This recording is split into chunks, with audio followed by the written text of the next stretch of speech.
Assalamualaikum warahmatullahi wabarakatuh. Salam Oswatu, nama budaya, salam kebajikan. Halo semuanya, saya Nur Adelia, akrab disapa. Saya berasal dari Goa dan lulusan SMA Negeri 19 Goa, dan sekarang saya calon mahasiswa baru dari Fakultas Pendidikan Bahasa dan Sastra Indonesia. Pada kesempatan video kali ini, kita akan membahas tentang morfonemik. Ini akan membahas bagian pertama, yaitu morfofonemik, sebuah redaksi media daring menerima artikel berita dari wartawan lapangan. Namun editor bahasa menemukan bahwa beberapa kata dalam artikel tersebut mengandung kesalahan dalam penerapan kaidah morfofonemik. Contoh potongan kalimatnya sebagai berikut. Pemerintah mensupayakan bantuan kepada warga terdampak banjir. Banyak warga menyapu halaman rumah masing-masing. Kami akan memfotokopi dokumen penting untuk arsip desa. Dalam tabel tersebut terdapat 3 contoh kata berimbuhan yang dianalisis berdasarkan bentuk dasar, imbuhan, proses morfofonemik, dan jenis perubahan fonem yang terjadi. Pertama, kata mensupayakan. Kata ini berasal dari bentuk dasar supaya dengan imbuhan menkan. Namun, bentuk tersebut mengalami kesalahan morfologis karena supaya merupakan konjungsi, bukan verba atau nomina yang dapat diberi imbuhan verbal. Secara semantik, bentuk dasar yang tepat adalah upaya, sehingga bentuk yang benar ialah mengupayakan. Pada proses ini, terlihat adanya penyesuaian fonem U menjadi upaya, tetapi perubahan ini bukan murni perubahan fonemis, melainkan kekeliruan morfologis. Kedua, kata menyapu. Kata ini berasal dari bentuk dasar sapu yang diberi imbuhan men. Pada proses morfofonemik, fonem awal pada kata dasar luluh ketika bertemu dengan prefiks men. Proses ini disebut peluluhan fonem, yaitu fonems berubah menjadi nol, sehingga men tambah sapu menjadi menyapu. Ketiga, kata memfotokopi. Kata ini berasal dari bentuk dasar fotokopi dengan imbuhan men. Prefiks men mengalami asimilasi fonem, di mana fonem nasal n menyesuaikan diri dengan fonem awal f pada bentuk dasar, sehingga berubah menjadi mem. Hasil akhirnya adalah memfotokopi, bukan menfotokopi. Proses morfofonemik merupakan perubahan fonem yang terjadi ketika imbuhan bertemu dengan bentuk dasar. Perubahan ini bisa berupa peluluhan fonem, penambahan fonem, atau asimilasi. Aulia et al. 2023. Kasus kata supayakan merupakan kesalahan morfologis karena kata supaya adalah konjungsi, sehingga tidak dapat menerima afiks verbal menkan. Bentuk baku adalah mengupayakan, berasal dari nomina upaya tambah afiks menkan. Sementara itu, kata menyapu dan memfotokopi sudah sesuai kaidah morfofonemik. Masing-masing mengalami peluluhan fonems, men tambah sapu menyapu, dan asimilasi fonem v dengan nasal am, men tambah fotokopi memfotokopi. Hal ini sejalan dengan penelitian Kusuma 2023 yang menyatakan bahwa afiks men dalam bahasa Indonesia menimbulkan variasi fonemis bergantung pada fonem awal kata dasar, asimilasi, peluluhan, atau penambahan fonem. Kesalahan penerapan kaidah morfofonemik dapat menyebabkan bentuk kata tidak baku dan menyalahi kaidah tata bahasa. Pembahasan kedua yaitu kelas kata terbuka. Dalam sebuah proyek penyusunan kamus digital bahasa Indonesia, tim leksikograf menemukan sejumlah kata baru yang muncul akibat perkembangan teknologi, seperti swafoto, unggah, gawai, pindai, alay, mager, julid, bokap, gebetan, kepo, ci, doxing, bokek, jutek, dan halu.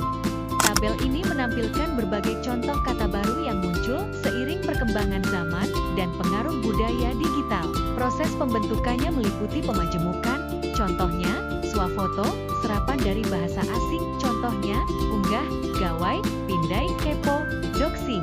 Akronim, contohnya alay, majer, afiksasi, contohnya gebetan, serta slang, contohnya bokek, ci, bokek, jutek, halu.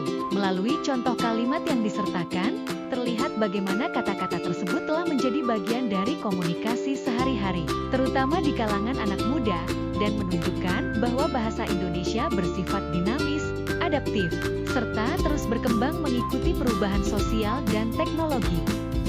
Kelas kata terbuka lebih cepat berkembang karena sifatnya yang produktif, memungkinkan penambahan kosakata baru sesuai dengan perkembangan zaman, teknologi, dan budaya populer. Perubahan ini umumnya terjadi melalui proses serapan dari bahasa asing, akronim, pemajemukan, hingga inovasi slang yang muncul di masyarakat. Misalnya, kata selfie diserap menjadi swafoto, kata scan diterjemahkan menjadi pindai, dan kata halusinasi dipendekkan dalam bahasa gaul menjadi halu. Fenomena ini menunjukkan bahwa kelas kata terbuka memiliki fleksibilitas yang tinggi dalam mengikuti dinamika komunikasi modern. Hal tersebut berbeda dengan kelas kata tertutup, seperti kata depan, konjungsi, dan kata ganti yang relatif stabil, karena fungsinya lebih berhubungan dengan struktur gramatikal daripada penamaan konsep baru. Dengan kata lain, kelas kata tertutup lebih berfungsi sebagai penghubung dalam kalimat, sehingga jarang mengalami perubahan bentuk maupun penambahan anggota baru. Oleh karena itu, perkembangan kosakata dalam bahasa Indonesia sebagian besar terjadi melalui kelas kata terbuka, yang menjadi wadah utama inovasi bahasa di tengah masyarakat yang terus berubah. Pembahasan terakhir yaitu kelas kata tertutup. Seorang guru BIPA atau Bahasa Indonesia bagi penutur asing mendapati siswanya yang berasal dari Jepang sering menempatkan kata depan, kata penghubung, dan kata ganti secara keliru. Contoh dari hasil tulisan siswa, "Saya pergi ke pasar dan membeli sayur, tetapi hujan deras. Dia tinggal di Jakarta untuk 3 tahun sebelum pindah. Kami mau berlibur ke Bali, atau kita pergi ke Lombok. Saya dan dia bertemu akan di perpustakaan. Aku akhirnya pun bisa menyelesaikan tugas itu."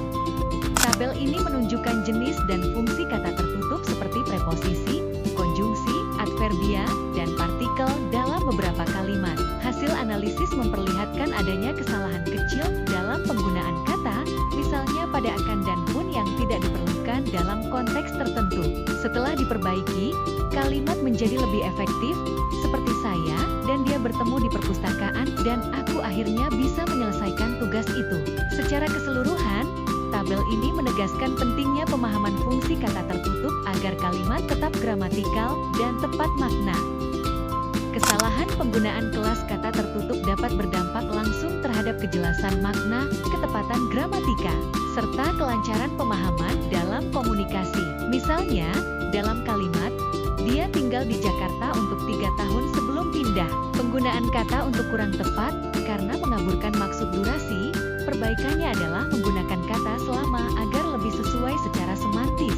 Hal ini menunjukkan bahwa kesalahan kecil dalam kata tertutup dapat mengubah maksud kalimat dan menimbulkan ambiguitas.